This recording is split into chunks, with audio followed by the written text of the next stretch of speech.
Hey y'all, welcome to Mindfully Yours. I'm your host, Ajali, and on this show, we talk about all things mindfulness, wellness, loving ourselves, and the journey to showing up authentically as who we are in this crazy world.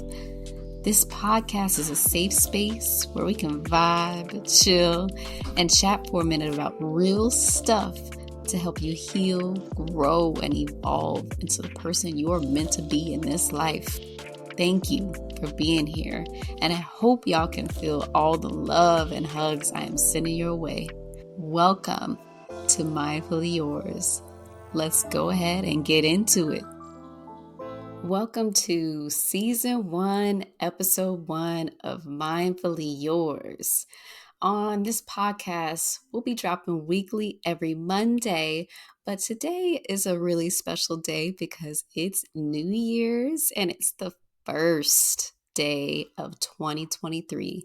So I figured we kickstart the year with my first episode. So here we are again. Welcome. I'm so grateful that you're here. In today's episode, we will be talking about our New Year's goals. It's only appropriate because it's the new year, y'all. Those resolutions and the craze of the new year, new me concept. When it comes to the new year and those resolutions, there always seems to be a mad dash to create goals and resolutions and just start completely fresh. And I'm not saying there's anything wrong with that, but all of a sudden we forget all about those goals that we had from the previous year and we completely wipe them out. All of a sudden, it's like those goals were completely erased and we start fresh, brand new. We start clinging to these new goals and resolutions to be better, healthier, wiser, smarter, go to the gym more frequently, juice every week. And after a few weeks, what I find with these goals is that they start to kind of fall by the wayside. January, we're jam packed with all these new goals. You see more people in the gym. People are juicing, fasting, doing all that. But by February, it's not quite what we envisioned for ourselves. So I beg to question, why is it that we are so programmed to reset and start fresh once the new year begins?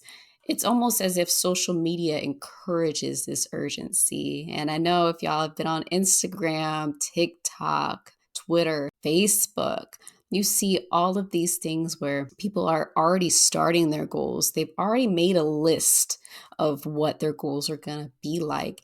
And so it almost creates a sense of, well, maybe I'm not moving quick enough into the new year. Maybe I need to start creating that list of goals. Before you even jump the gun and allow social media to create that sense of urgency and push you to create those goals, one, just take a moment to respect and honor the space that you're in, because one, the space that you're in is beautiful and it's all part of the journey. So remember that. Take that moment before you get to creating that list to reflect, reevaluate, and look back at your year in totality. Look at 2022 from a lens of, what was it like from January to now? What have I accomplished? What goals are still left unfinished?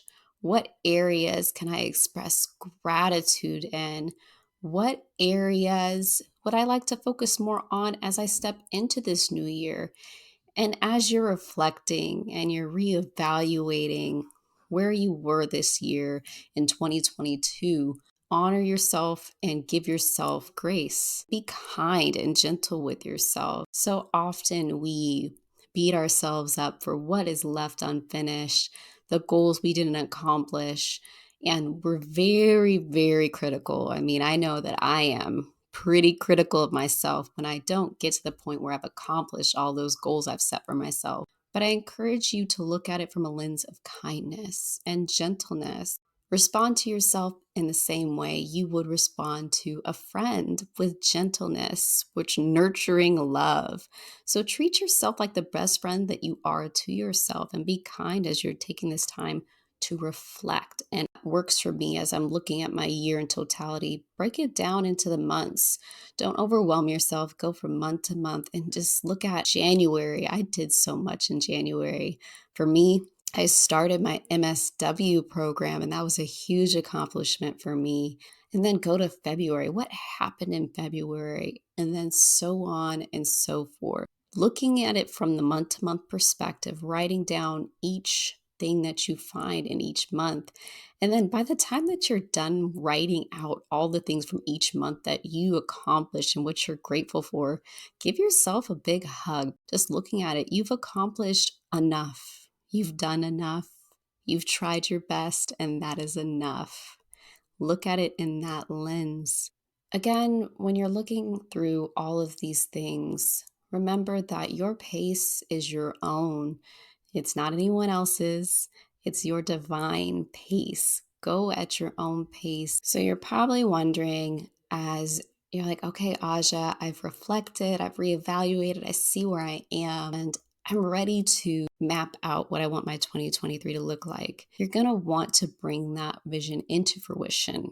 What's really popular right now is vision boarding, and you'll see the vision boarding workshops that a lot of people do create. And I love that because it brings community together. And what's powerful about community is they'll hold you accountable. So these things that are partners in your journey. And I think that's just beautiful to have. Myself, I've created vision boards before, and I've utilized the Canva platform and put it on my computer, or I've created the vision boards and I put it on my phone. What I found that works for me is the one where it's physically in front of my face. So I have a board. If you've been on my Instagram, you've probably seen it in some of my videos where it's right above my mirror, and my bed actually faces it so that I can wake up, look at it every day. And it was a vision board I created a few years ago, but it still is something that applies to me. And I say that with gentleness and kindness with myself, because I could easily beat myself up for it being the same, but I'm not upset behind that, because I look at that vision board and I realize there's so many things on that vision board that I have accomplished or that I'm working towards and I'm putting effort towards. So it continues to encourage me because I know that I've accomplished so much off of it. But as I move towards 2023 and creating what I want that to look like, I've been easing more into creating a word as a theme for the year. I feel like creating a word or coming up with an intention for what theme I would like that year to be has something that I found is more powerful for me because I've utilized it daily. I always come up with one word of how I want my day to be, whether that's peace, whether that's gentleness, whether that's, I don't know. It could be so many different things. For me, for 2023, I chose the word ease. And I chose it because I found that over the past few years, I spent a lot of time forcing myself to fit in a box of what I thought my life was meant to look like. And when I chose the word ease, it was my way of saying 2023 is not a year that I'm focusing or forcing things to fit in that box. I'm putting the effort in towards my goals, but I'm allowing myself to have the space to allow things to come to me as they should. I want things to flow. I want things to be aligned fully with me. I'm not forcing anything that's not meant for me to fit inside of what I want my life to look like. So when I put my word together for this year, I really wanted it to be something that was calm and in alignment with where I was heading, and just pushing myself to really take the hands off the wheel and allow things to just be and be present in that and love that so much. So as you're going through your 2023 goal list, you're reflecting on your previous year, and you're preparing for this new one, I encourage you to be gentle, be kind, honor yourself for where you are in this moment in time, and take every moment as an opportunity to learn and grow. I encourage you to think, how will I hold myself accountable? Accountability and a plan are what's going to help you bring that vision into fruition. Without a plan, ain't nothing finna happen, sis.